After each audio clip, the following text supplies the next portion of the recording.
Companies and consumers are getting serious about data privacy. What's it mean for influencer marketing? Coming at you.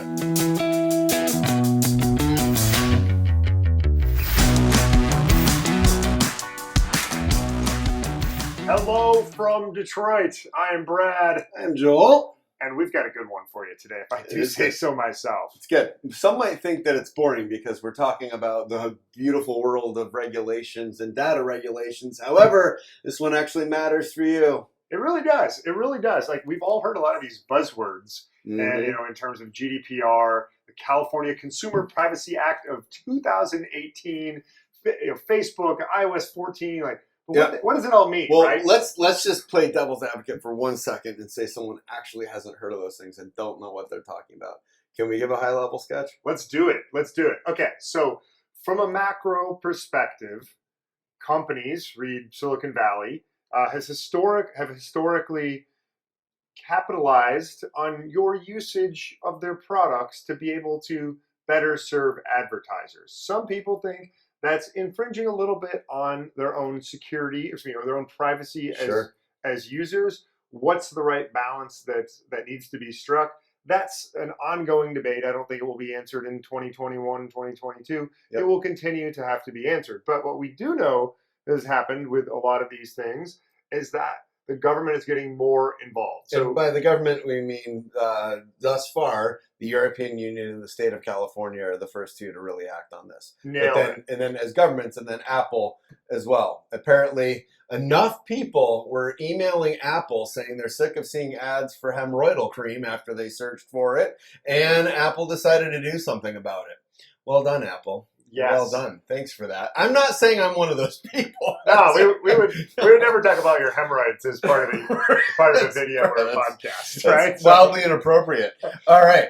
So speaking of what's inappropriate, the European government has said through GDPR that basically you need to make consumers of your website aware when you're dropping cookies on them. And so now that's why when you're browsing the internet all the time, you basically see a flag saying, hey, do you consent to allowing people to track you around the internet and knowing what you're doing? Just as an aside, I don't know if that's actually mattered at all or worked at all.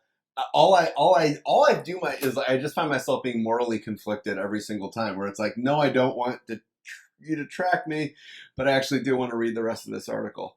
And now I don't know what to do. And it throws me into that mental quagmire that I spend most of my day trying to get out of.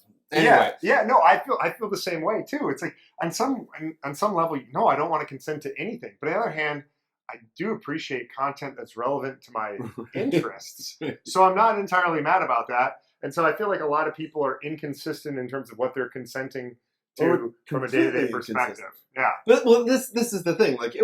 Everyone would have been cool consenting to all sorts of stuff if advertisers hadn't abused it. They abused it. They did. They abused it. This is why we can't have nice things. So I think from my perspective, from an influencer point of view, sort of the tipping point actually happened this May with iOS 14. Correct. And so what happened? What have we seen? Let's just give folks what is particularly iOS 14, recognizing it's being built on GDPR and the CCPA. What is it meant for the influencer space? So and then what's it going to continue to mean? Yeah. So just to cut to the chase in terms of what it's meant that influencer marketing is disproportionately more effective on a relative basis when compared to paid social campaigns. I mean, we've heard paid social be referred to as the Silicon Valley hamster wheel, right? For startups and emerging companies. Like, you're just continuing to pump in money to get sales. It's not necessarily even profitable, but it does drive awareness and sales, and that can it makes your next funding round easier. It does. Because it's completely controllable. Right. And it fits neatly into a spreadsheet and in a pro forma. Yeah. Yeah, sure. Data scientists love it. People who are funding your company through spreadsheets love it. Right. And they claim it's got a creative bent, which it does, don't get me wrong. For sure. But at the end of the day, the analyst at your VC It's what he can 100%, understand. 100%. So we've talked about hemorrhoids. Let me introduce crack. I'll basically say that paid social ads are crack for Silicon Valley and startup brands. So, anyways, we're basically saying is that these privacy laws coming into being is basically reducing crack usage. So that's a good thing. All right. So this is how this works very, very quickly. Facebook particularly has been like really kneecapped by what Apple did. You probably know that by now, but here's what's going to happen. This is what is happening, is what's been happening since May, is Facebook can no longer track everything that you're doing when you're not on the Facebook app, which you were previously able to do, which kind of sucks, right? So now Facebook does not have, Apple has cut off that data from what someone else is doing on their phone after, which means their data is getting poorer. It means the behavioral profile. And again, this isn't about what you do particularly. This is what, in aggregate, millions of people do that allow data scientists to build behavioral profiles and look for signals and all that and find quirky relationships, such when someone goes on Dove Chocolate's app, they're much more likely to buy doorknobs 17% more likely. 17 days at Home Depot or Lowe's. That sort of weird stuff. Yet, and in the aggregate, that's what really matters. That's what advertisers have less access to. The black box isn't as good, as robust as it used to be, which means now, where do those dollars go? And what we're seeing is a redux of the exact same problem that linear TV has been having over the last, call it 7 to 10 years, is declining viewership. It's just not as effective as it used to be. And even though there have been amazing improvements within the TV industry, at the end of the day, you just have fewer and fewer dollars going into that space. Now you're going to have fewer dollars going into the paid social space because the data's not as good. Where are those dollars going to go? Well, you're a brand. You want to be able to be targeted with your marketing and advertising. Historically, you could do that with paid social. Like you mentioned, it's a lot more complicated today. There's actually even more to it, right? The attribution window is smaller. The number of pieces of data that you can track is now reduced to 8, and it's 8 from a pick list versus before it was sort of a choose your own adventure. So it's much more challenging. And so if you're a brand and you want to be able to be targeted with your advertising, influencer marketing allows you to be targeted based upon the audience of the creator. And there's some good data that exists out there when it comes to the audience of creators. But ultimately, you know that if a creator is advocating for a brand and their audience has historically responded when that creator advocates for a different brand, you got a pretty darn good chance of being successful. So before, maybe you had a whole lot more data from Facebook, but guess what? This is pretty good. And by the way, it's scalable and measurable, and lo and behold, searches for influencer marketing agency and influencer marketing have gone up quite a bit here in 2021 since May. So we know that people are looking more and more towards influencer marketing, and for good reason. It works. Yeah, influencer marketing agency.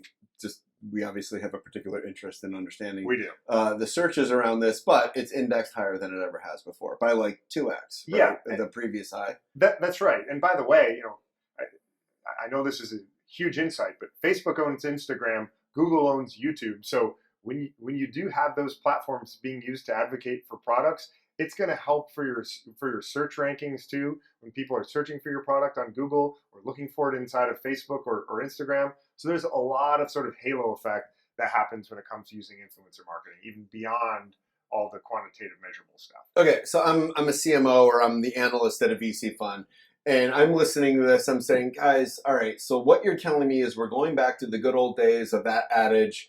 Everyone knows half of your marketing budget doesn't work. Just nobody knows which half. Like, are we going back to that, and all of a sudden we just got to throw money at a bunch of influencers hoping it's going to stick because we can't spend money on the one thing that we knew was working before? If we do that, we're all in trouble, including influencer agencies. So no, we're not going there. One of the things that's great is measurement influencer marketing has evolved a lot. We know because there are attributable links associated with influencer marketing. We can see the people who click those links, make a purchase, and track them. We also have a very, very good idea of what's the ratio of people who are using the attributable link, vanity URL, whatever it is, versus those who are not using that. And we have that from mountains and oodles of data associated with clickstream data studies post acquisition surveys. So we have a lot of data and information to support that. So I think you can sleep really well at night knowing that you've got a lot of really good data through influencer marketing. Is it quite as in depth or specific as Facebook? No, it's absolutely not. Right. But it's good, and it clears the hurdle of what's required to make informed decisions, in my opinion. Agreed. All right, we're gonna wrap this up. I will say just a couple plus sides that Facebook never had, which was one, there's no halo effect. Yeah. With influencer, there's a halo effect.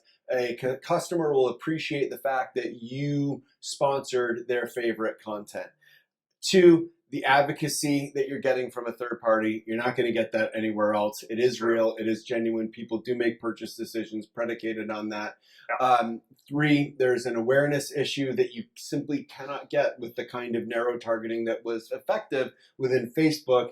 And that awareness eventually leads to purchases. We all know that. We all, the brand recall, all the old traditional metrics that really actually mattered for TV. Well, they mattered for a reason. And we're actually seeing that kind of reborn within the influencer space, particularly within YouTube or Twitch or some of the other, video on demand platforms.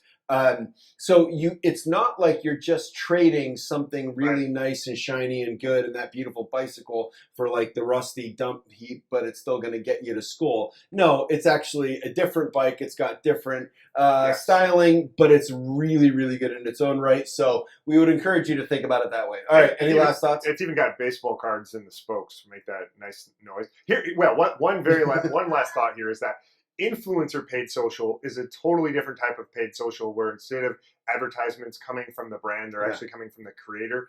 Facebook is pushing this big time right now, and for good reason. It works. It's really effective. So when you couple an influencer paid social campaign with a more traditional piece of content that's going live on the influencer's channel, there's a lot of power there, and there's some synergy and there's some costing benefits that can come to you as a brand when you combine those two things together. So I think that's, again, a little bit more of a halo effect where it's a lot of power. If you want more information on that, hit us up. We'll give it away for free. We'll tell you everything that we know. Yep. And if you like us, then you'll work with us. Thanks for sticking around today. We appreciate it. Follow us on social. What else are we supposed to say at the end?